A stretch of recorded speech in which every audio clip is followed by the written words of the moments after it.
everybody. Welcome back to Rant of Troy Radio, episode 643, coming to you on Monday, February 2nd.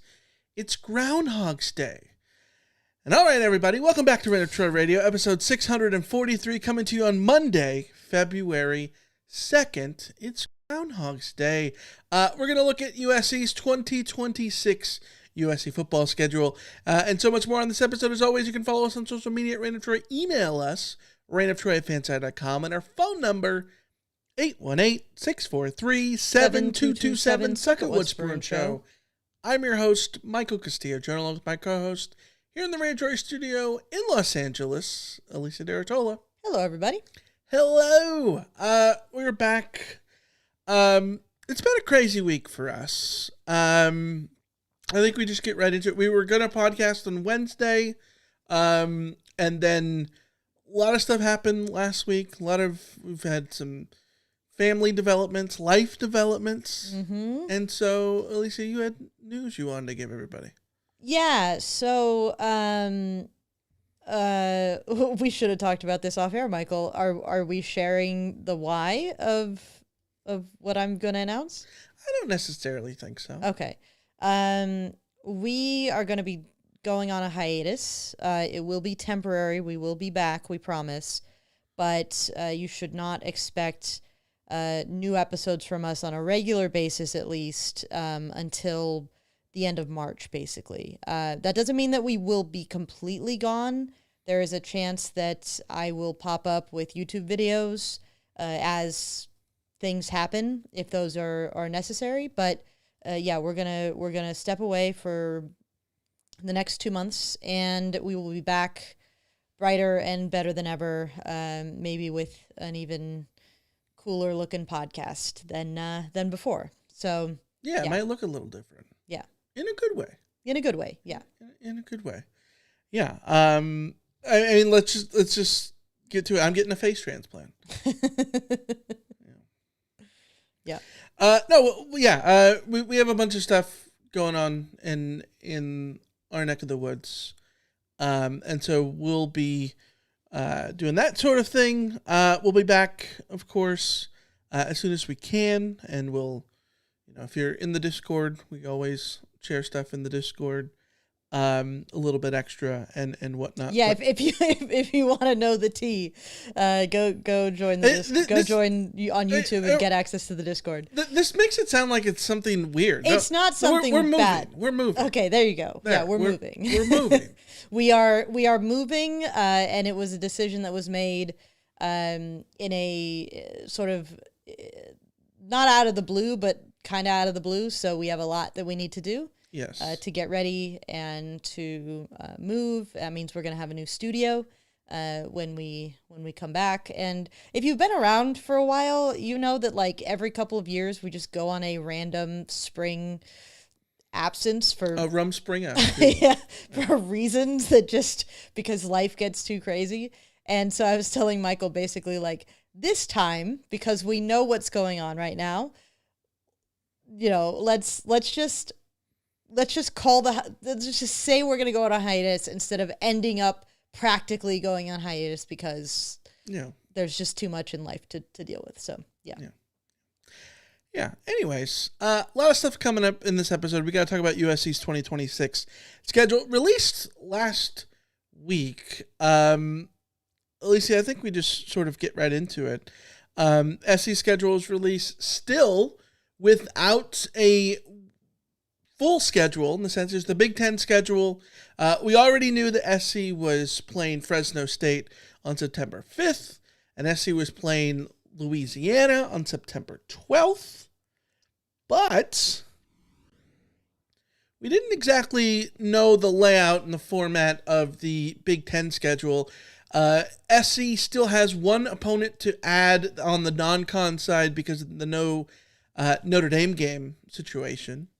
And so we didn't know if that hole in the schedule was going to be September 19th, week 3, or what. And the Big Ten schedule comes out, and lo and behold, SC plays in week 3 on the road in Piscataway at Rutgers in week 3 on September 19th. So all this means that SC has 2 bye weeks Saturday, October 17th, Saturday, November 7th, and the most likely scenario for USC's 12th game is week 0, which will be Saturday, August 29th. So quickly running through the schedule: Fresno State, Louisiana, at Rutgers, home to Oregon, home to Washington, at Penn State, bye week, at Wisconsin, home to Ohio State, bye week, at the defending national champion Indiana Hoosiers, home against Maryland, at UCLA, and then if SC fares well in the season, they could go to the Big Ten championship game in Indianapolis. But that is pipe dream at this point. A long way to go. But I wouldn't call it a pipe dream, but it's definitely not something we need to be talking about at this. USC has a lot to prove before we can start talking about them definitely playing on December 5th. Yes. Lisa, your thoughts on the release of SC's Big Ten schedule and how it all sort of lays out? I think schedule release time is always funny to me because everyone jumps on what does it mean, and who has the toughest schedule and who has the easiest schedule, and a lot of times it's we already knew who people were playing, so we already knew who had really tough home and road splits, and so then the schedule it almost gets overblown in terms of what it tells us, except for some really key things like where is the bye week, and does USC end up playing a back-to-back road games or 3 really hard teams in a row or whatever. But it's always just kind of funny because everyone will say their conference screwed them. USC fans will say that the Big Ten did them no favors. Ohio State and Oregon fans are saying the same thing because they're looking at the very specific thing of their deal. So I think the headline coming out of this is that USC will face Ohio State after the Buckeyes are on a bye. And USC will face Indiana after the Hoosiers are on a bye. At the same time, USC is also on a bye the same week that Indiana is on, so sort of that's fair game. And it all just sort of, I don't know, like most schedules, it all just flows, and the only thing we can guess right now is which parts of the schedule will be kind of tough. And even that we're guessing at because we don't know what Penn State's going to be this year. If Penn State turns out to be good, then that stretch of Oregon, Washington, and Penn State before the bye is going to be tough, especially because you get at Rutgers, which is a very long road trip to start that string of conference play. There's also a universe where Washington falls off because Damon Williams' drama is too much, and Penn State is in complete rebuild mode with Matt Campbell, and then you're looking at it was a very easy 3-1 start to the campaign, but it turns out that Wisconsin's added their the investment that they were going to put in with Luke Fickell paid off, and suddenly at Wisconsin, then Ohio State is murderer's row. Which is that probable? I don't know. It's also not probable that Maryland and UCLA turn out to be juggernauts, but you never know. Maryland sort of had some pieces come together this past season, so it's all just guessing games. Outside of that, it does feel like the schedule is relatively balanced. In that I don't think there's any stretch that feels like an utter murderer's row. You get a break between Ohio State and Indiana, which is good. Oregon and Washington back-to-back is going to be tough, but they're both at home. Penn State is going to be tough because it's travel, but that game is extremely difficult to get a read on right now. So to me, did this schedule give USC any pluses or minus to win-loss projections? No, I don't think it did. I think the win-loss projection is probably the same as it was. Yeah, I think that, you bring up a great point about we already knew the schedule in terms of who SC was going to face home and road. And this is the thing that I always talk about with the NFL schedule release. Like, I've never understood how it's like a holiday. Like, I don't get, you already know who they're playing. But I understand that it's, if you're going to go to games, you got to, schedule when you're going to go or whatever.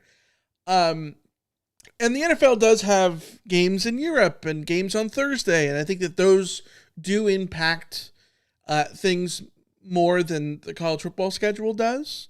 At the same time, you're looking to avoid back-to-back road games. You're looking to avoid repeated long cross-country trips. You're looking to avoid having all your tough games in one spot, in one stretch, or any of those things. And given what we know about SC's schedule, they had to play Ohio State and Oregon and Washington at home, and they had to go on the road to Indiana and Penn State.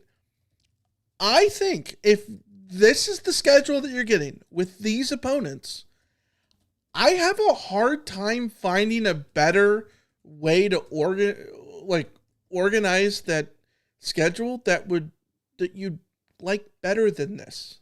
Yeah, that's I'm not going to say that this is, obviously it's not. It's a very difficult schedule. I'm not saying anything but that. But like, if you're going to have a tough schedule with those opponents, organizing it this way, I think is not too bad given the circumstance, right? Like, you do have to go on the road at Indiana in November, but I'd rather go to Indiana in November than Wisconsin. Mm-hmm. Splitting hairs a little bit, I guess. You get 2 of the cross-country trips out in the first 6 weeks in Rutgers and Penn State. You get bye weeks sort of nicely placed, especially before the Indiana game. The only thing I don't like about the bye weeks is I just hate like that middle bit being just 2 weeks. Sure. Yeah. And I think if anything, maybe you'd wish the Ohio State and the Wisconsin games were flipped.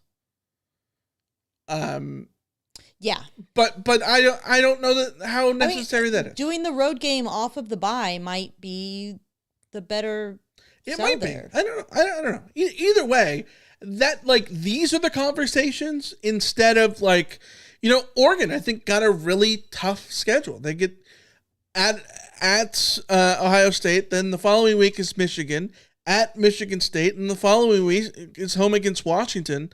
That is a really tough stretch. Yeah. With that Michigan State game sort of being a trap game. That is a really tough stretch at the end of the season, factoring in also they have at Illinois in October, and that is the end stretch of an 8-game stretch without a break. So, like, if you're Oregon, as I put in the chat just now, like, I'm not saying that Oregon's schedule is demonstrably harder than USC's or that there aren't advantages that Oregon is getting that USC isn't getting, but the same could be said either way. If USC had the schedule that Oregon has, we would be talking about how the Big Ten hadn't done USC any favors and that this was a really brutal stretch to end the season. Like everybody has their tough stretches is basically what I'm saying. And also, like, if I'm Oregon, I don't want to start conference play at USC. Like, that is one of the last matchups that I would choose for going into conference play. So, yeah.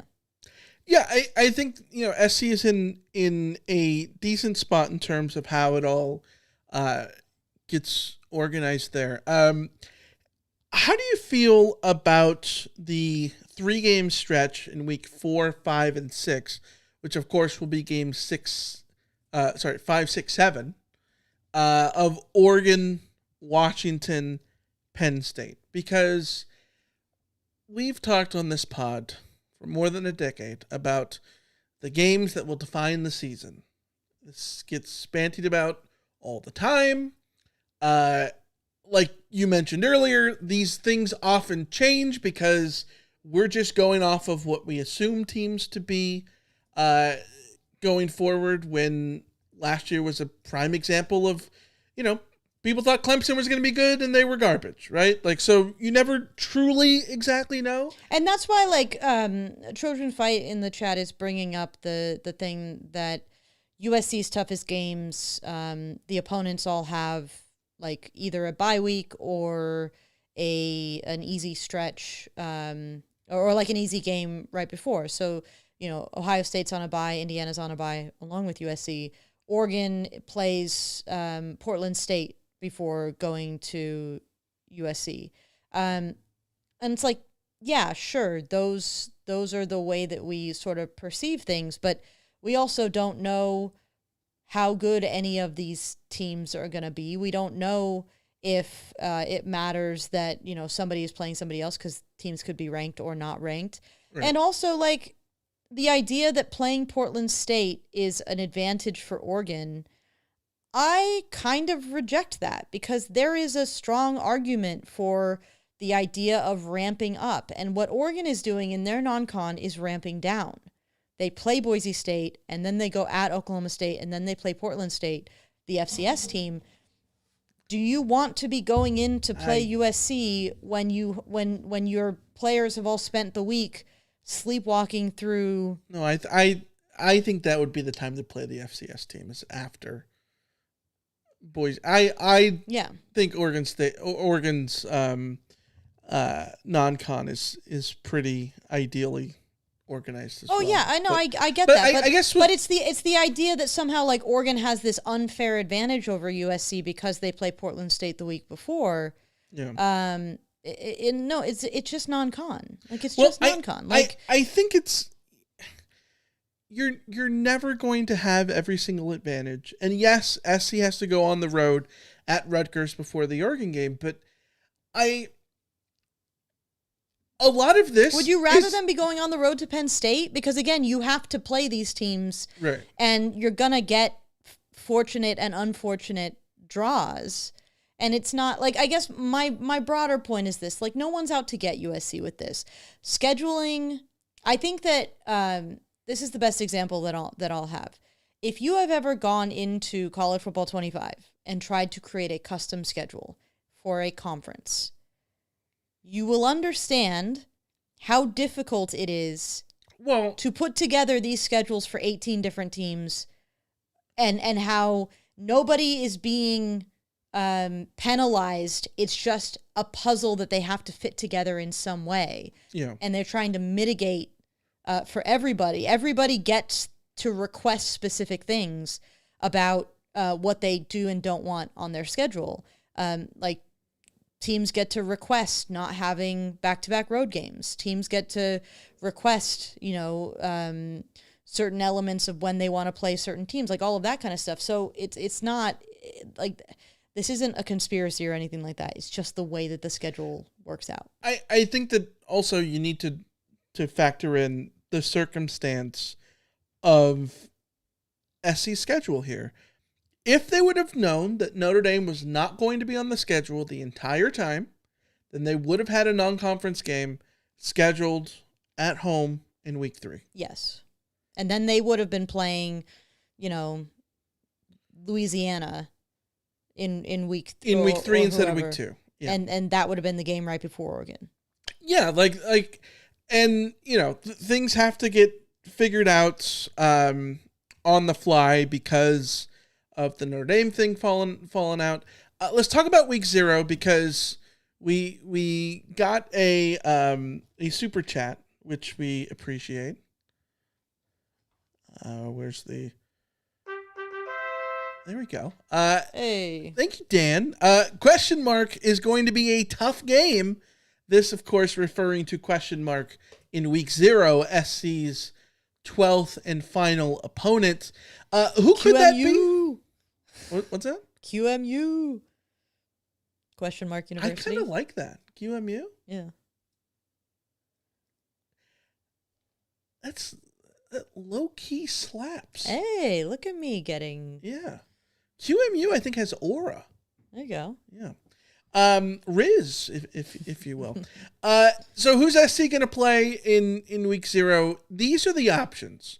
You essentially have 3 buckets, 3 different categories of opponents that SC could face. There are 3 teams that need a 12th game and have week 0 open flat out. That is FIU, Jacksonville State, and Ohio, the Ohio Bobcats. FIU, probably not going to be the team because they're probably going to fill their last spot with an FCS team. So then you've got the Jacksonville State Gamecocks or the Ohio Bobcats.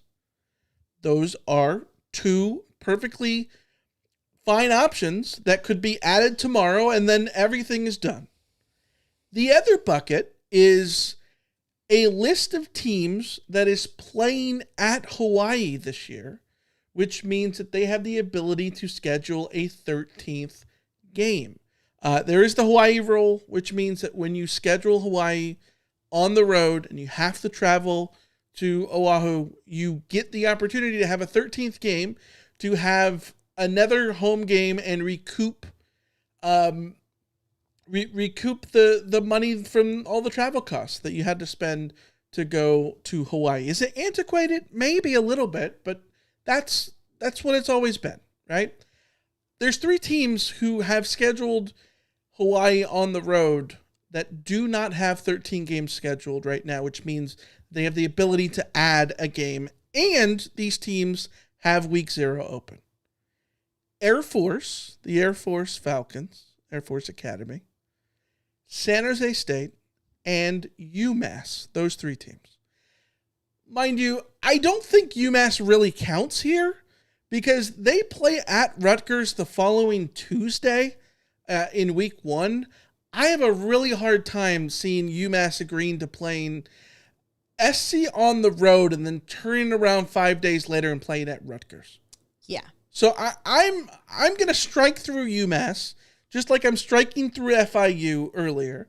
So really there's 4 teams: Jacksonville State, Ohio, Air Force, San Jose State. San Jose State, a team that SC played in week 0 back in 2023. So SC has a history there. Then you've got the last option is sort of the wild card option, which there's a possibility that SC is waiting for the new Pac-12 to decide what the hell they are going to do.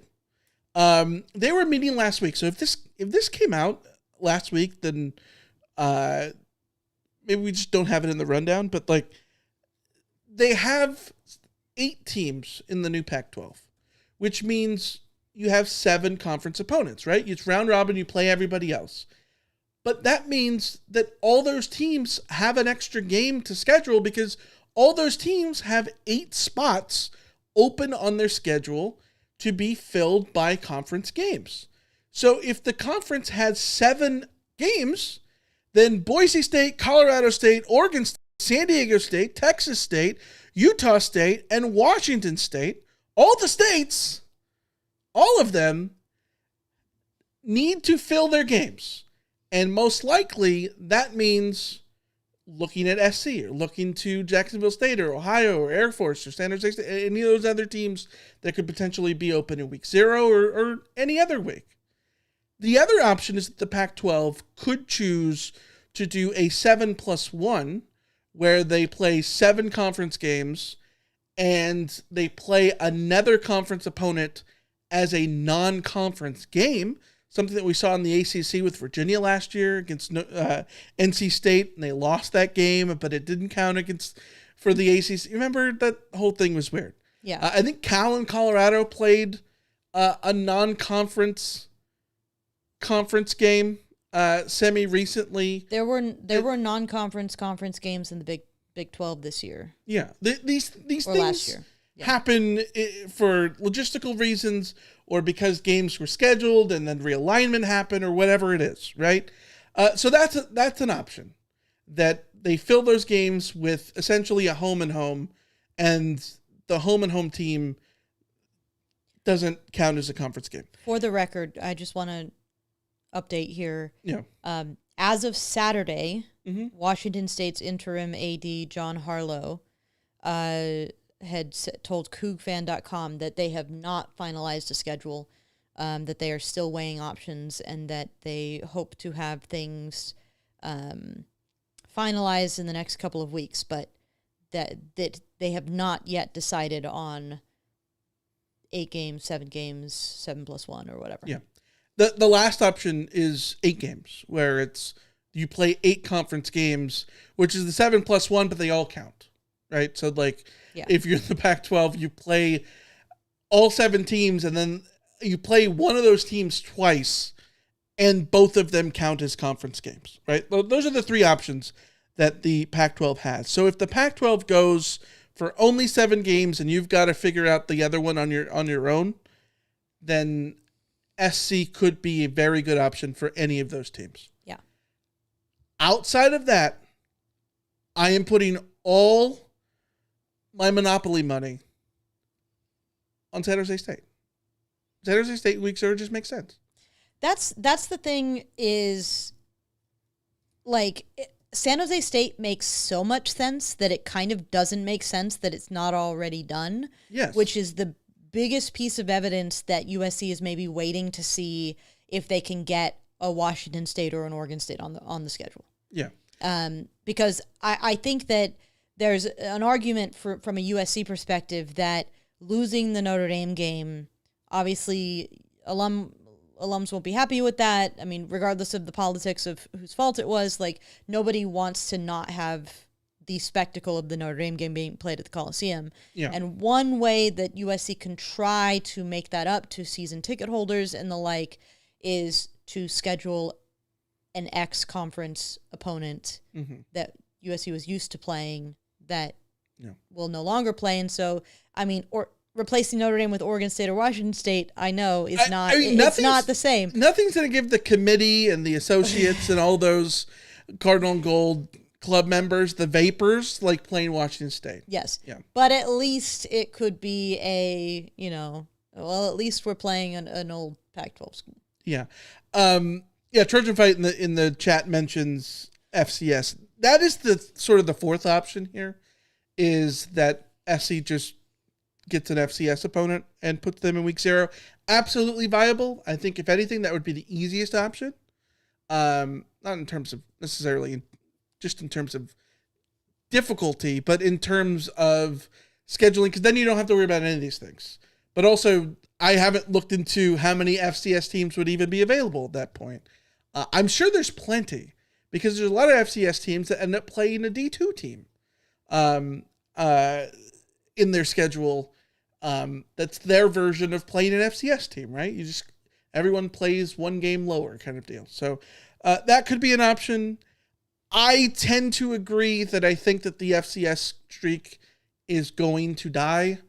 The non-FCS streak is going to die with the Notre Dame thing going away. And I think I've said before, if it has to, like, obviously I don't want SC to play an FCS team, but if they do, make it an in-state opponent or HBCU, which I think is cool that UCLA did that. Yeah. Like, if you're going to do it like that, that's an altruistic way to do it. I think it makes sense. The other thing, I would want nothing to do with the Big Sky or the Missouri Valley Conference teams. Oh, yeah. Nothing to do with Montana. Yeah. Nothing. No, I agree. If you're gonna play an FCS team, play a team that that is as local as possible, that you're gonna fund their football program for the next 2 years. Like, yeah, that's the way to do it. That's the only reason I will not blow a gasket when USC inevitably plays an FCS team, because those games do fund a lot of programs, and I'm okay with that. Yeah, and me saying that I don't want ST to play North Dakota State or whatever. No, but if you're going to play an FCS state, if you're going to play an FCS team, don't play one of the good ones, because you're not going to get any credit for beating them, and you're going to get. That's the key. Like, there's only negatives that can come from that game. For football viewing reasons, I think facing one of those really good FCS teams with the Pulse, I think would probably be a very interesting watch. I would argue that Montana State would give SC more trouble than a lot of FBS teams that SC will face. Yeah. In the future. Absolutely. But also, like you said, there is nothing to benefit from those things. Nothing to gain. Yeah, nothing to gain. Yeah. You beat a really good FCS team by 17, and people are like, you only beat an FCS team by 17. You know what I mean? Mm-hmm. Yeah. Can you imagine the P after that? Ooh. Oh, Lord. It's like, yeah, but that's a team that won 37 straight games or whatever. You know what I mean? Yeah. Yeah. Well, it was, Appalachian State, remember? Like that massive upset of Michigan. Like that Appalachian State team was had been really good. And obviously they've come up to FBS since and, proven that they were no joke, but still. Well, they were a big underdog. Yeah. Big underdog. It's like the way I feel about Stanford. The 2007 Stanford upset of USC is like they also were a very big underdog, Alicia. They were a very big underdog, but I'll let you get there, Michael. They were a very big underdog, but at least I can look at it and say, well, that was John Harbaugh beginning his, Jim Harbaugh beginning his meteoric rise. So I can live with it. I can't live with it, but I can live with it. I think the Stanford game has aged better, but they still should have won the game. Yeah. Like running away. Let's be real. Yeah. But Alicia, Underdog Fantasy, my favorite daily fantasy app, is where you should go for the big game. The big game coming up. Ever heard of the big game? Alicia, the big game. It's the big game. The big game. It's big the game one we're coming talking up on about. Saturday, the big game. I'm super excited because I'd love to play Underdog Fantasy. One of America's finest joys is going over to Underdog Fantasy and playing. It's all about using your ball knowledge, picking whether a player will go higher or lower than their stat projections, mix and match with different players on different teams. In the big game, you can pick players on either side. You can also mix and match with different sports. A lot of stuff going on this weekend in different sports. But this week, I'm focused on the big game. Alicia, I'm going Sam Darnold higher than 1.5 passing touchdowns. Drake May lower 37.5 rushing yards. And Cooper Kupp higher 33.5 receiving yards. I think those Drake May rushing yards are going to be what hinges on this particular challenge it just seems a little high for the big game. Mm-hmm.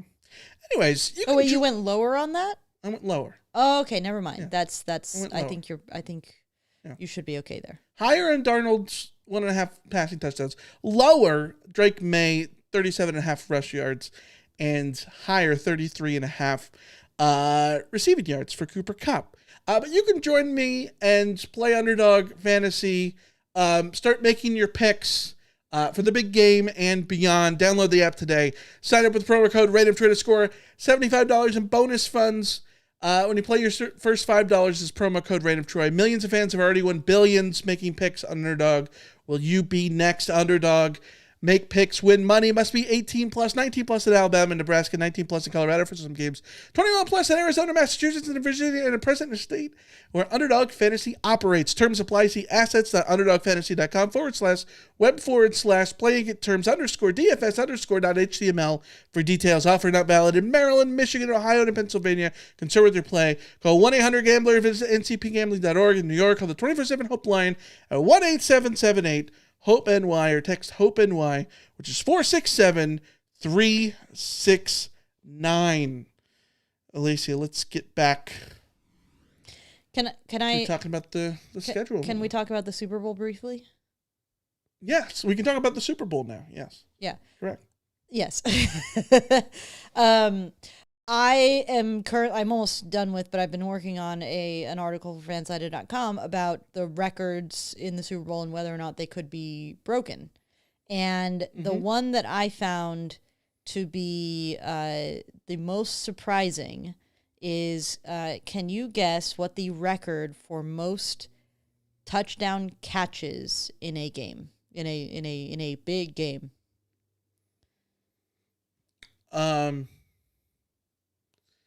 There's always something weird. Because there's been, 59 Super Bowls? But, relatively, that's a small sample size, right? Mm-hmm. you're suggesting that it's 1. It's definitely not 1. So then it must be 2. It's 3. It's 3? Jerry Rice did it twice. Yeah.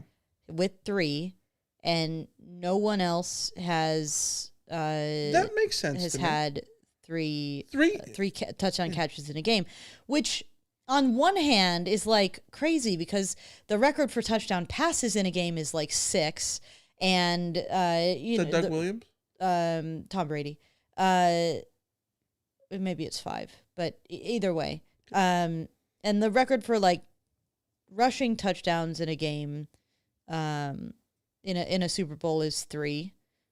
Which is actually held by Jalen Hurts, by the way. Jalen Hurts and Terrell. Really? Yeah. That's hilarious. Yeah. I was gonna guess Marcus or Larry Zonk. Yeah.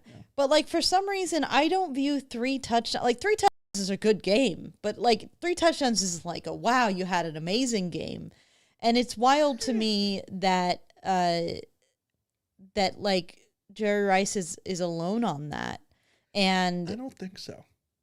The thing that's wild is like there are a ton of guys who have had 2. There's a ton of guys who have had 2, and so like 1 play away from any of those guys having. But you have to factor in. There's been 59 games. Yeah, and half of those were in an era where people ran 70% of the time. You know, and I know that Jerry Rice had those in the 80s. Right, and so like you can. Well, it was 90 and 95. 90 and 95. Yeah. So it's 29 and 24. Part of this is why I say this is wild, because a receiver full stop has had 3 touchdowns in any playoff game in the last 5 years just once.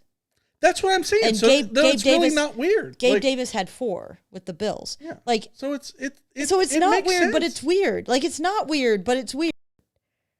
But like there are again, 18 wide receivers. 59 games. 18 wide receivers have had two touchdown catches in a Super Bowl.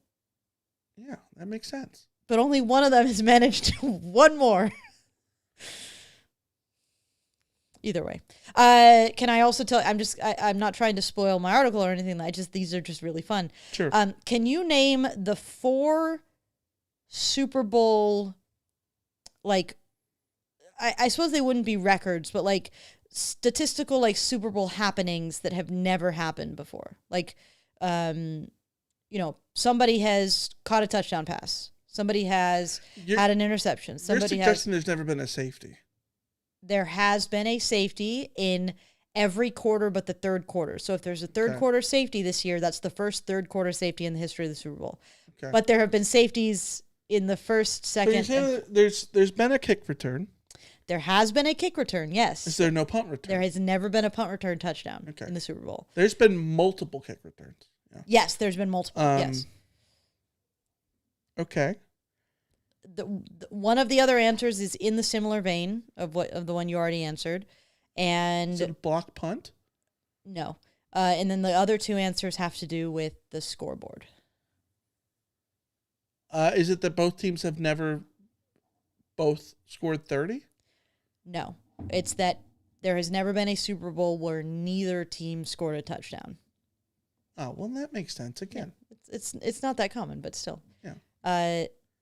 Mind you, it got close. Super Bowl 5. Super Bowl 5, not on the high list of great Super Bowls in terms of scoring. Also, that Patriots-Rams one a few years back. Yeah. Ugh, yikes. Yeah. Trojan Fight says, never a pick 6 for a game winner, like, say, in overtime? Well, yeah. I mean, there's only been one overtime game. Yeah. So what's the other thing? Okay, so it's fumble return touchdown. There's never been a scoop and score return for a touchdown, and there has never been. Whoa! Wasn't there one in the Chiefs-Eagles game a couple years ago? Was there not one? There was a fumble that was a safety. Okay. And And then the last the one Malcolm Smith was a that was a an pick. interception. That was a pick. Okay. Sure. I do need to fact check this now because you have me questioning. I feel like there was one in the Chiefs game. Trojan Fight says... No, you're right. It was Nick Bolton returned a touchdown. Okay, so where did I get that then? I'm telling you, ChatGPT doesn't know what's going on. The funny thing is that wasn't from ChatGPT, so I must have just read something wrong on that. As Annabelle from Rob Has a Podcast would say, ChatGPT, not canon.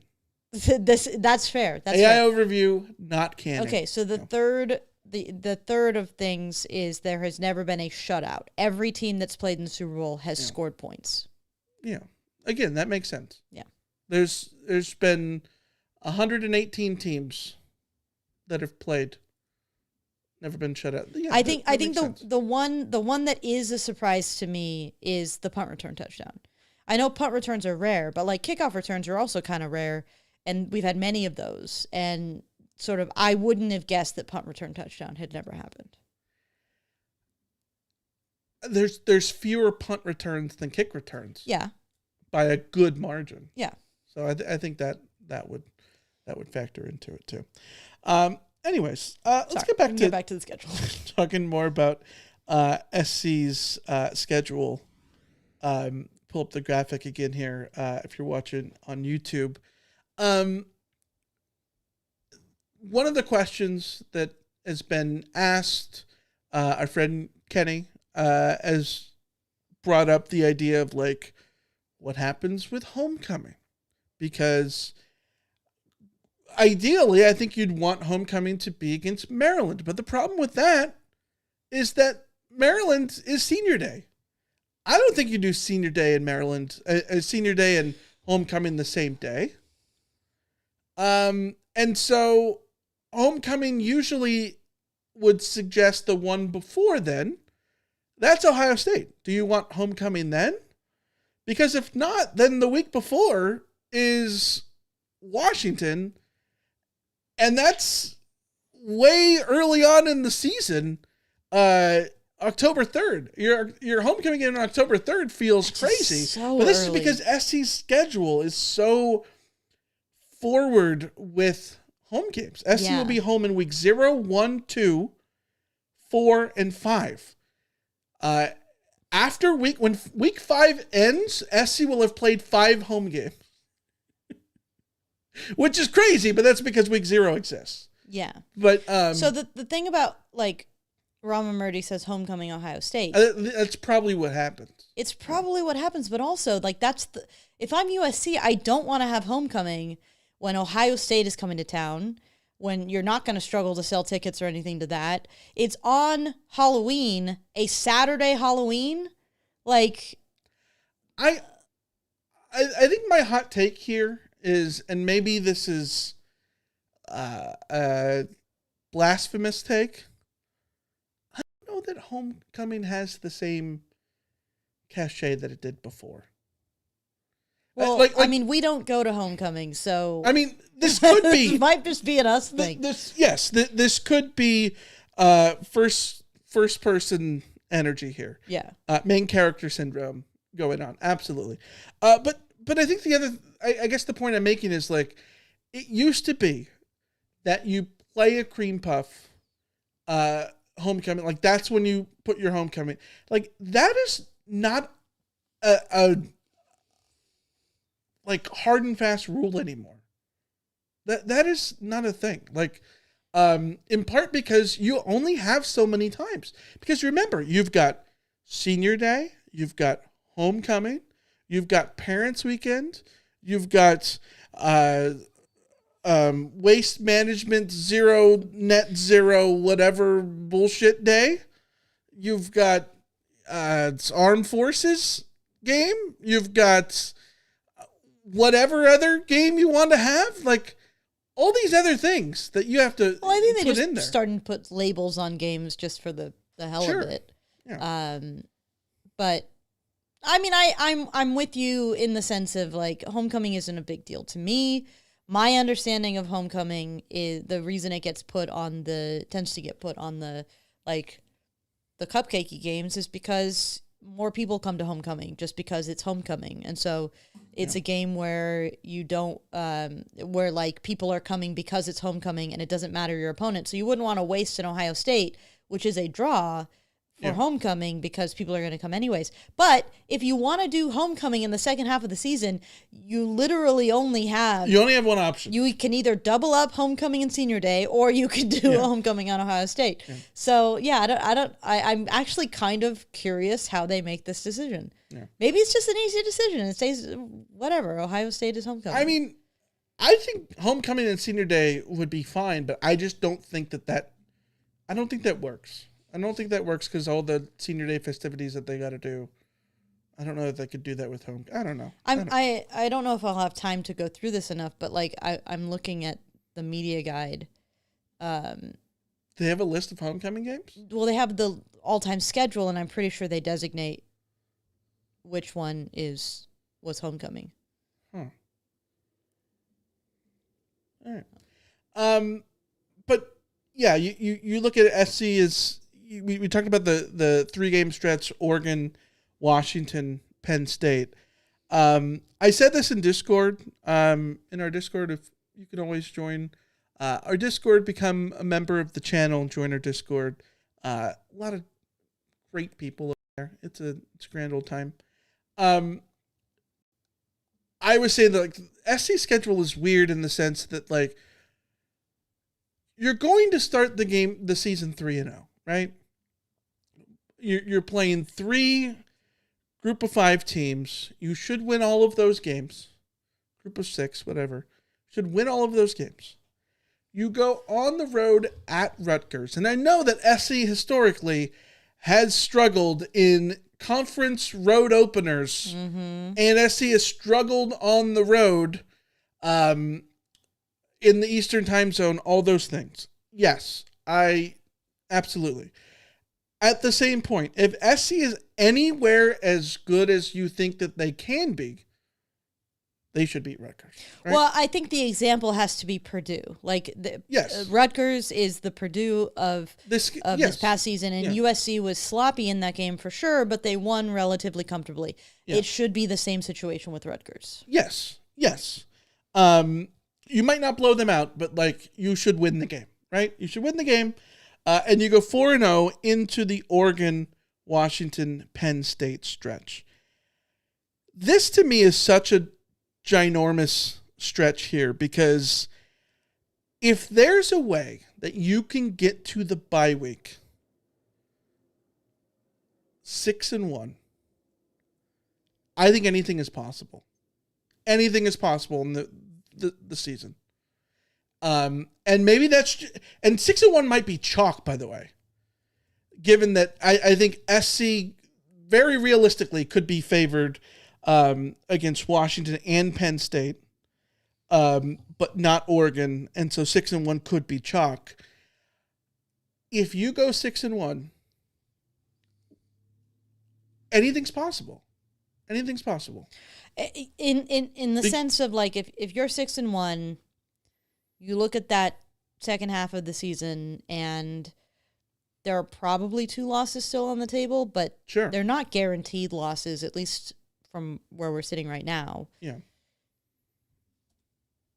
But if you go 6-1 in those first 7 games, you have proven 2 of 3 things. You've proven that you could beat Oregon, potentially, one of the 3 things. You've proven that you can take care of business against the team that is very near your level at home, similarly to what SC did last year against Iowa in Washington. I think Iowa and Washington are very similar in the sense of like, that's a top 20 team that could beat you, but also if you are as good as you want to be at home, you should be able to beat them. And you should be able to pass a test, right? Mm-hmm. You go 6-1. Odds are you've passed that test. And then the other one is sort of the same sort of test, which is, can you go into a hostile environment like Happy Valley, whiteout conditions more than likely, all that kind of stuff, and win a game? And Penn State might not be what they were 2 years ago, but it's a game in the Eastern time zone in the middle of absolute nowhere with 100,000 people screaming and wearing oversized white t-shirts. That is a very difficult place to play. So, like, if you go 6-1, you have proved 2 of 3 things right. True, that you can take care of business at home, take care of business on the road, or beating Oregon. And solving 2 of those things in the first 7 games, fantastic starts to the season. Yeah, the flip side is, what if if you somehow go 4-3 into the bye week, everything is possible the other direction. Yeah, because like if you lose against Rutgers, then anything is possible negatively. If you lose to Oregon and don't respond to Washington the following week, then you're not going to feel good going on the road to Penn State the week after at all. And everything can sort of collapse in on itself that way. Like, this schedule, I think, is so interesting in that I think it's a momentum-based schedule. And in part because there's so many home games and there's tough opponents back-to-back. And so it seems like a domino schedule. Does that make sense? Where if you sort of knock the first one over, like beating Oregon, you sort of roll through the next 3. If you beat Oregon, absolutely you think you should roll through the next ones. Yeah. Yes. Yeah. If you lose to Oregon, absolutely you think you're going to lose the next 2. Well, it depends on how you lose to Oregon. If you get blown out by Oregon, I'm looking at Washington and going, well, anything can happen. Right. If you play Oregon close, yeah, I think it sort of changes the way that you look at things. But right. I just have a hard. I agree with you that there's definitely points of momentum for this schedule. I just find it very difficult to parse out which stretches will actually be the toughest stretch. Sure. Unless the obvious one is just what it is, and it's the Rutgers, Oregon, Washington, Penn State situation. Mm-hmm. There's a world in which it's the last 3. I mean, there is, sort of. Which seems crazy. Indiana, Maryland, and UCLA, but if UCLA gets lightning in a bottle with another JMU coach, not that it's going to work just like Cignetti or whatever, but you know what I mean? If they're an improved team. I like that hire for them, so yeah. Yeah, and Maryland, I think, is Maryland has a quarterback now, so... Maryland is the game that I think is the most overlooked on this entire schedule. Oh, yeah. That's a Rutgers, look ahead. Rutgers is because it's so far away to Piscataway, I feel like you have to account for, okay, don't stub your toe here, right? Because Wisconsin is A, after a bye week, and B, it's Wisconsin, Camp Randall. Again, you have to be mentally aware. I don't think that that's a game that you overlook. The Maryland game, though, that's the one that could worry me. But then again, SC plays well at home. So who knows? Ron Murdy in the chat says that I don't want to assume Oregon and Ohio State are losses already. This is the thing that I think I've said in the pod before. As it stands right now, if we're going purely chalk, then Oregon, Indiana, and Ohio State, probably your 3 losses. And if SC goes chalk, it's 9-3, just like it was this past season. Mm-hmm. However, I've said this before, given that they get Oregon, Washington, and Ohio State at home, I think they can, and given how SC plays better at home, and given how SC plays better in big games, and they don't win those games a lot of time. And the Notre Dame game and the Oregon game, you can squint and say that they were Notre Dame, they literally led led in the second half, but they don't get blown out in those games, especially at home. You look back at 2024 against Penn State and Notre Dame, 2 games that one of them they should have won, and another one that they could have potentially won. Like, if you need to win one of those 2 in Oregon and Ohio State, and I think you can do it at home. I don't think it should be a foregone conclusion that both of those are losses. I'm not going to sit here and be naive and think that SC should just hold serve at home and beat both of those teams, but like, and I'm not going to wouldn't be naive to say that SC could do them in on the road, but at home, if you are taking a step forward, you're bringing in really good freshmen, you feel better about your quarterback, and you've got 2 good running backs back and all these things, I think you should feel that you can win one of those. If not both. I mean, yeah. This is why people end up calling me negative, because I sit here in February and I look at what USC brings back and I say, if USC is following a process of improvement, then with the things that USC is bringing back, you should be expecting to go in having more than a puncher's chance in those games, at least the ones that are at home. Mm-hmm. And you shouldn't be looking at Oregon as some unbeatable team, because they're not. They're a very, very good team. They're a well-drilled team. They have a really good quarterback coming back. And they've got some big names coming back as well in the trenches. But they're a team that has not been able to get over the hump. Like, they are a team that hasn't been able to find that juice themselves. And like, in that sense, why couldn't USC be the one to spoil their parade at the Coliseum? I think you should be looking at it perfectly. Yeah, especially when you look at how teams in the Big Ten have fared on the road. And it's different for Oregon than it is Ohio State, given the time change and all that kind of stuff. Mm-hmm. Also, Ohio State is the one team that hasn't really faltered on the road. SC beat a Michigan team that did not give their best performance when SC beat them in October. Mm-hmm. But they soundly beat them, and it was a team that I think Michigan fared that way in part because they were on the road. Right?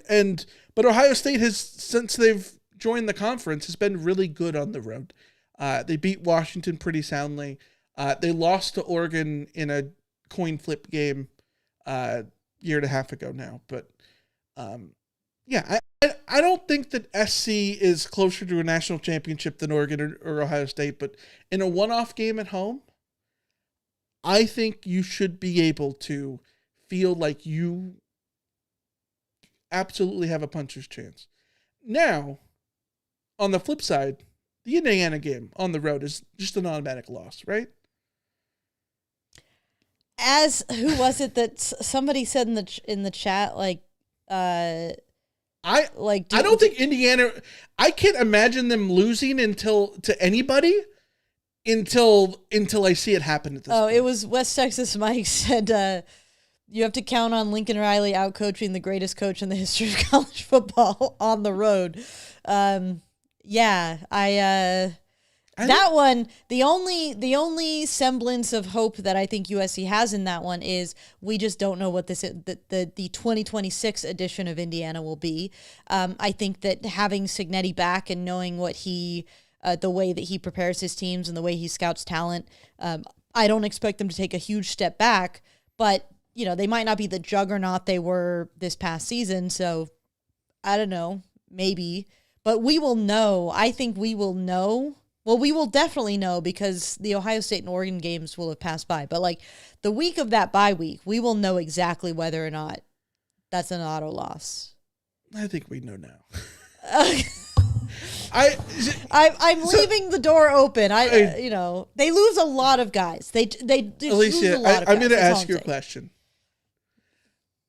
We're going into year 3 of Cignetti in Indiana. Which year had the most question marks? The year in which it was his first year and Indiana is a historically terrible program. That one? The year in which they made the playoff, but they lost against the only two teams with the pulse that they played? Or the year in which, God, it kind of sucks, they got to replace some national championship guys?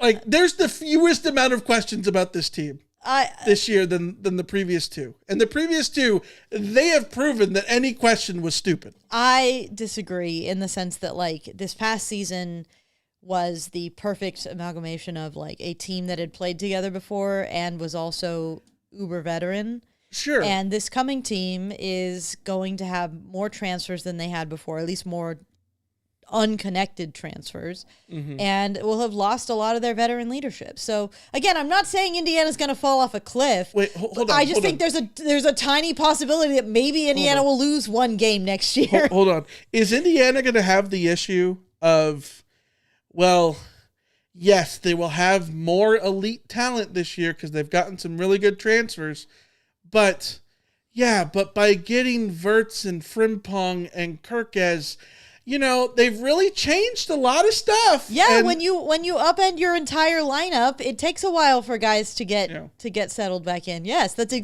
perfect example, Michael. Thank you. I have an update. All those Laker teams that were like superstar teams the ones like Gary Payton and all those, like there was super that teams. That team made the finals. They didn't win. I'm talking about the one that had Steve Nash on it. Oh yeah. They didn't make the playoffs. I mean, it happens. It happens a lot. I have an update on the homecoming question. Okay. So I realized why USC has been so consistent with homecomings over the last, basically I went back to 2000. USC's homecoming. A lot of ASUs, I think. Less about who they're playing, but like when they're playing. Okay. USC has never had a question about homecoming or senior day because USC has finished the season at home every season forever. Because either they're hosting Notre Dame or they are hosting UCLA. That's a good point. So the question of homecoming has always been homecoming is simply the second to last home game of the season. That's a really good point. Now, I will point out that the earliest that homecoming has ever been, in as far back as I looked, which was 1999, was October 18th. That was in 2004. USC played Colorado, and that was because the second to last home game of the season that year was against Cal on a Thursday night. So yeah, I think it is, we can basically lock in Ohio State as homecoming. Okay. Yeah, I will say the alternating SC Notre Dame, SC UCLA rivalries where SC plays that rivalry game at home on Thanksgiving week every year. I think it, absolutely has made the thing a little bit easier. There have been years in which SC has not finished the season against UCLA or Notre Dame, and there have been years in which SC has not finished the season at home.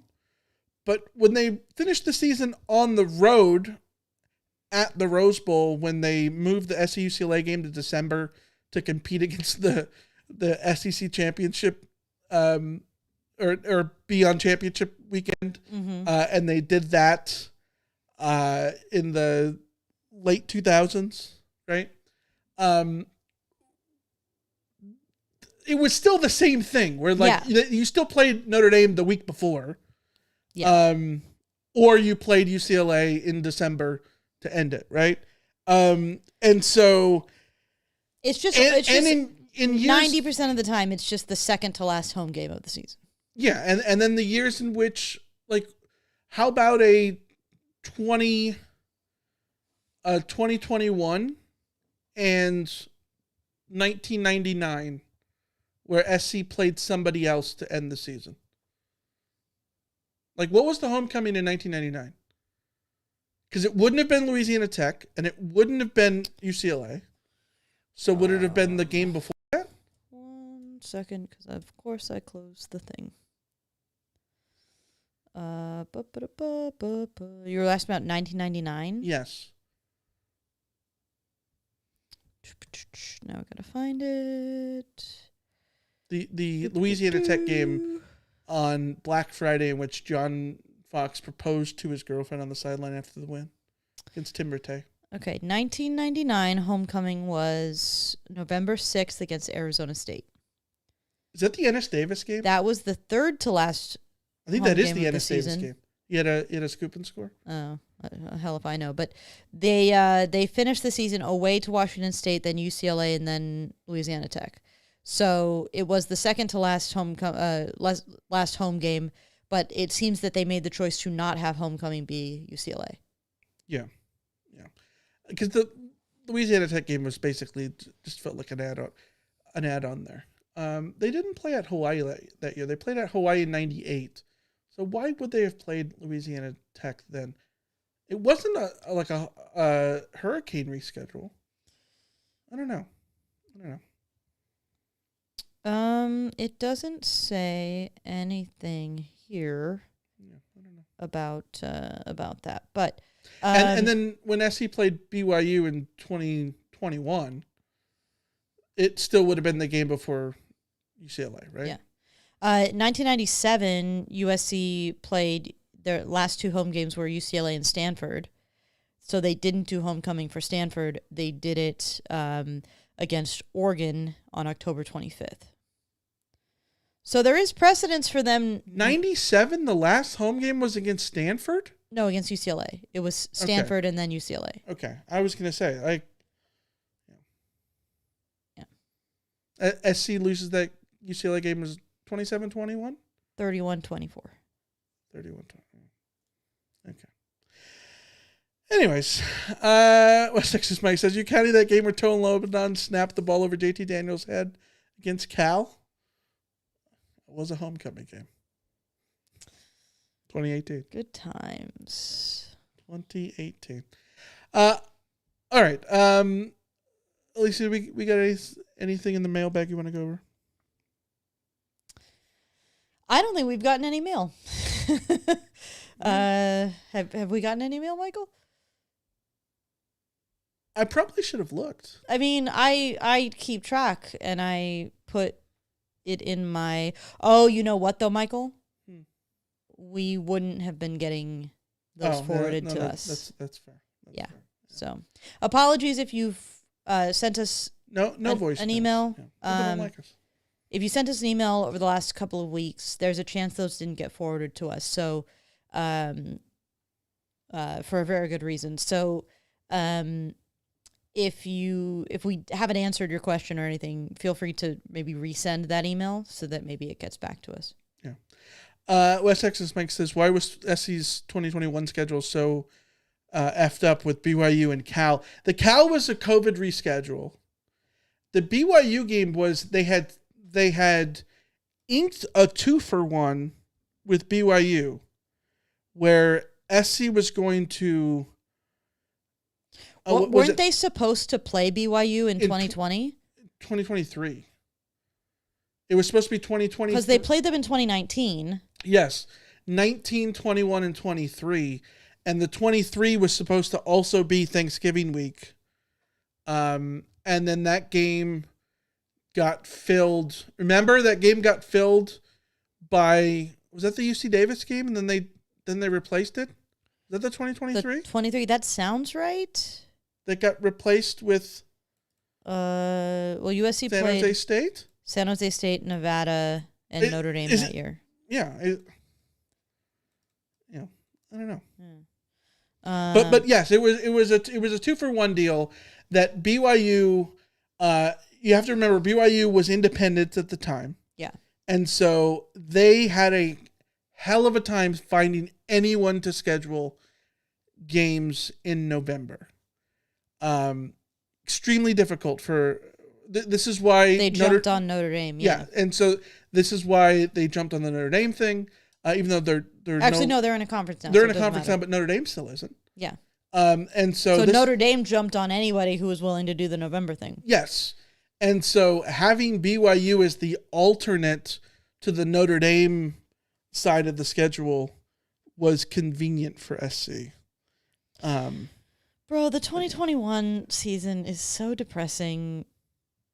The last four little icons here are Oregon State's first win over USC in the Coliseum since 1960. Yeah. USC's first home loss to Utah since 1916. Yeah. UCLA's most points in the series, tied for the most ever scored against UCLA. Win at the Coliseum. USC's first loss to Cal in Berkeley since 2003. Lowest attendance at USC Cal since 2001. Like, that was a terrible season. Although I take it back about the Utah winning at the Coliseum. I believe they beat UCLA at the Coliseum, but not SC at the Coliseum. USC's first home loss to Utah since 1916. Correct. Utah's most points versus USC. Yeah, but I believe Utah had beaten UCLA at the Coliseum. Because, if you're new around here, UCLA used to play at the Coliseum until 1981. Which is still like... It's crazy how late that was. It blows my mind that the Bears didn't play in Soldier Field until 72.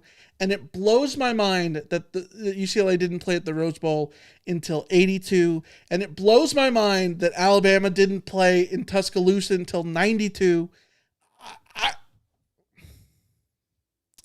Well, they did play in Tuscaloosa, but they didn't play in Tuscaloosa. You know what I mean? Hey, here's the one good thing about that. We're all commiserating about the 2021 season being so terrible. Yeah. That was the first season that USC brought back beer and wine to the Coliseum. So, yeah. At least people were helped with that. I'm double checking that Alabama started playing home games again in Tuscaloosa in 92. It's something like that. Is it 92? I think 97 was the first Iron Bowl that wasn't in Birmingham. I don't know why I'm looking this because nobody cares about this. But I do. I deeply care. Hold on. Hold on.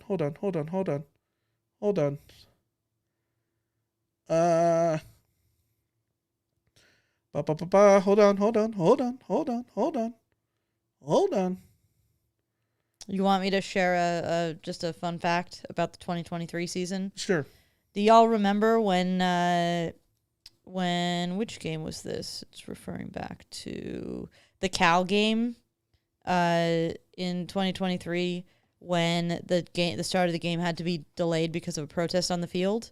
Mm-hmm. And that was the game where they came back from halftime and realized that USC should have had 1 second left on the clock at the end of the half. And so they put 1 second on the clock and had USC kick a field goal that they missed. Yeah. But that was, then they started the third quarter. Yes. Yeah, that was fun. That was, Johnny in the chat says like 92 was when Auburn first came to Alabama. 89 was the first non-Birmingham Iron Bowl. Yeah, that makes sense.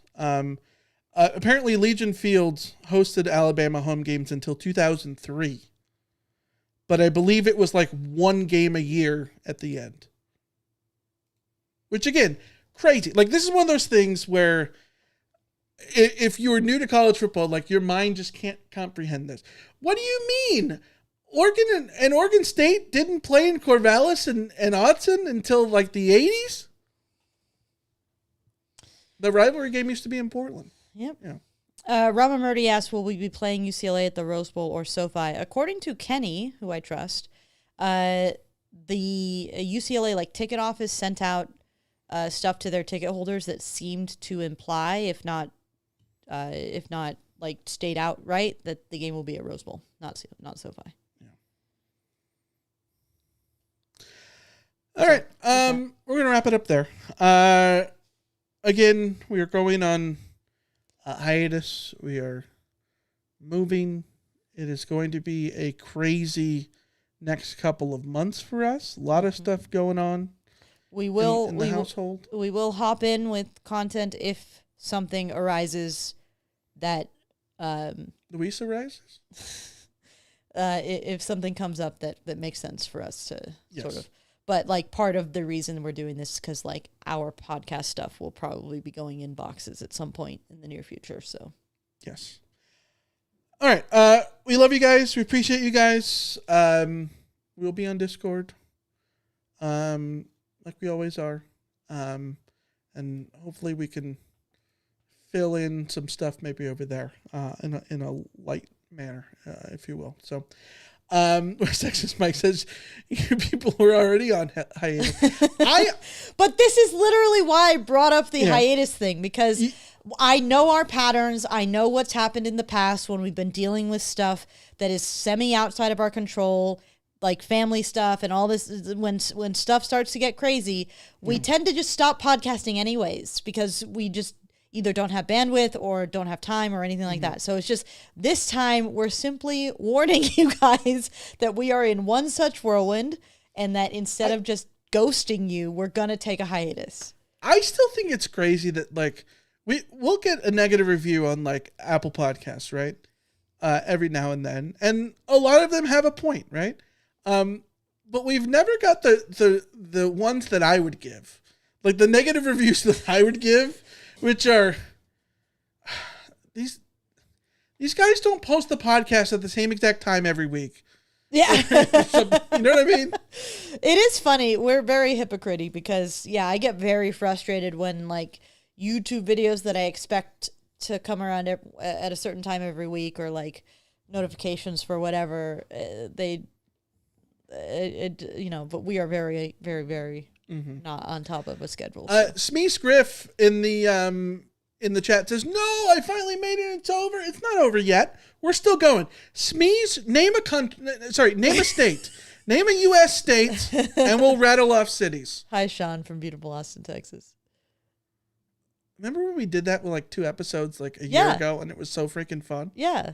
Yeah. Nobody liked it. I don't think anyone really liked it. That no one's like Tennessee, and then we just start going out Germantown or whatever it is. You know what I mean? I was telling somebody about the game that we played with the video game friends, where I would love to play this game. The problem is like that. Number one, my memory is terrible, sure. and I would be terrible at this game doing a USC football theme. So we need to find somebody else who wants to do it with you. I am a fiend for JM Baseball, John Boy Media Baseball videos on YouTube that they play a bunch of games. They're so freaking good. So many of those games are genius. A lot of them are like, non-original concepts that they've made original in their own way or whatever. But they have a game that's called the Pinpoint Challenge that is incredible. You need to go watch it. It is so good. The object of the game is you're just naming some dudes, right? But you get points. So, okay, for instance, you're going to name the 100th, the top 100 players. You're going to go back and forth naming the players with the 100 most USC touchdowns of all time, right? But you get 1 point for saying Lendale White. And you get 100 points for saying Dominic Davis, if Dominic Davis is the 100th person. You know what I mean? Yeah. And so, like, and you only get 3 strikes. 3 strikes and you're out. So, like, it becomes this game of, like... 3 strikes or anyone outside of the 100. Yes. Anyone out of the 100. So, like, it becomes this game where you're like, I think he's in the top 100, but I don't know. And, okay, I'm just going to say Dwayne Jarrett. You know what I mean? Like, you just got to stay alive at some point. All right. Sean Beautiful, Austin, Texas says Maine. Okay. This is... You might have picked the worst one to do. Maine? Okay. Bangor, Augusta, Portland. Is it... What's the something harbor? Bay Harbor? Is Bay Harbor, Maine? The only thing I know about Maine is that there's a Portland there. There is, and in Augusta. Oh my God, this is okay. Fight on Natty says New Mexico. Okay, Albuquerque is obviously the obvious answer. New Mexico, Las Cruces, Roswell, Santa Fe. Why am I struggling? What is a suburb? What is a? Okay, this is embarrassing. Can I get you back on track with something USC related? Yes. One of the other problems with playing this kind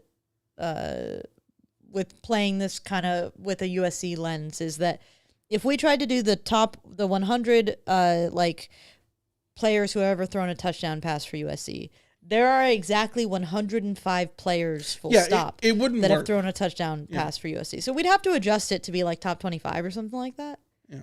Which would make it go faster, maybe. Yes. Who is the 25th? Who's 25th in touchdown passes all time at USC? 25th? Yes. We're gonna play a quick game. We're gonna do the top 25. I'm gonna go until I get 3 strikes, and when I get 3 strikes, we're done with the pod. Okay. Okay. Okay. 25th. Brad Otten. I don't. Am I spelling his name wrong? 12. He's 12th. Okay. Yes. Marinovich. 17th. Also, CFB reference for college football reference doesn't order them the right way like baseball does. So, like, they're all just 1 through 100, and they're not separated by totals. So we're just going. Okay. So Marinovich 17. Marinovich is 17th. Okay. Jimmy Jones. Jimmy Jones looks like it's gonna be a strike because I don't see him. Hold on. Oh no, there is. Again, I'm blind. 16. 16th. Okay. He had 20. Mike Ray. This is why I just do search because. Oof. No, that's a hit. That's still a hit? He is 26th, but he is one of the 4 quarterbacks who's tied for 25th with the person who is in 25th. So we're going to count them as the 25. How many touchdown passes did he have? 15. He had 15. Okay, yes. So it's 15 or more touchdown passes. Yes, 15 or more touchdown passes. Okay, so then that means that Jackson Dart is not going to qualify. That's correct. That also means that Matt Fink would not qualify. Yes, that's correct. Would a Fink had 5, Dart had 9. Could Kyle Walholtz qualify? Yeah, let's get kinky. Kyle Walholtz. He had 13. Okay. That's first string. Yep. How about Salisbury? Sean Salisbury, probably just under. He had 25. Okay. 19th on the list.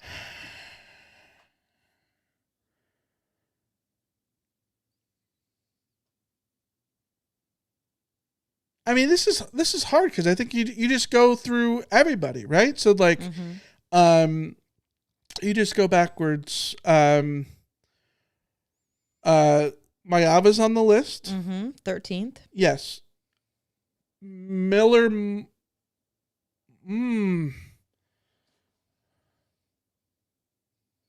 I think Miller's probably on the list. He's on? Miller Moss 18th. Okay. He had 27. Yeah.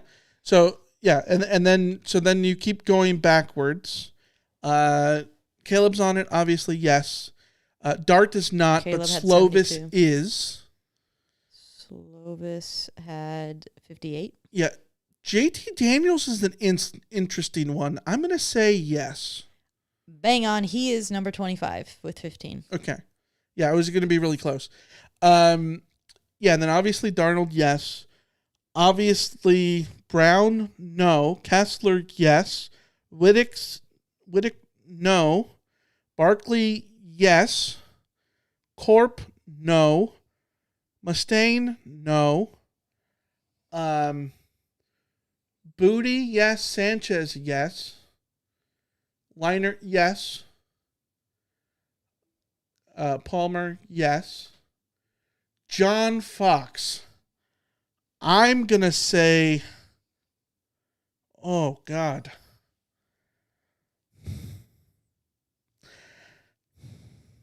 I'm going to say no.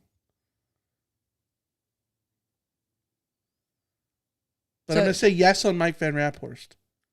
Okay, how do you want me to adjudicate John Fox? Are you just not entering his name, or am I telling you? Am I revealing?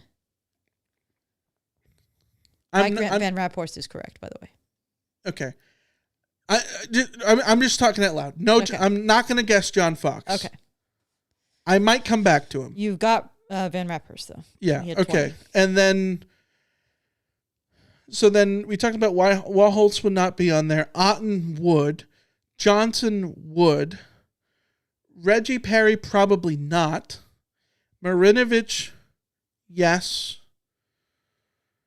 Rodney Pete is a yes. Let's go John Fox, no, then. Let's just throw out John Fox. Is he on there? Yes. He is? 16. Okay. So I still only have one strike then. Yes. And I even said Salisbury, and that hit. Salisbury hit at 25. We're like running out of dudes. Yep. So Paul McDonald's got to be on there, right? He's there, 35. Yeah. Pat Hayden, I think, should be on there. 31. He has 31. Okay. Craig Furtick would be interesting. Does he have 15? You threw that one to Sherman. I'm going to say no on Furtick. Actually, okay, let's just guess Furtick. So we're going to guess. We're going to. Okay, Furtick is 16. So he is in there. Okay. Yes, has 16.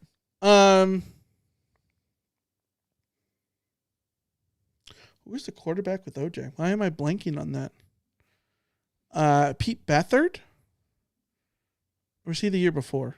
Either way. Pete Beathard is probably not on there. I'm not going to guess Pete Beathard. Okay, let's just say Pete Beathard then. I'm sorry. That's a strike. 14. That's a strike. Okay. He had 14. Yeah. He had 14, so he was close. Mm-hmm. He was close. Gifford is definitely going to be a no. He wasn't completely a quarterback. How many of the top 25 have I missed? Have I not said? Yeah, Gifford had 2 touchdown passes. Right on Eddie says Matt Castle. Matt Castle doesn't have 15. Matt Castle actually has 0. Yeah. Okay, you did Rob Johnson, right? Yes.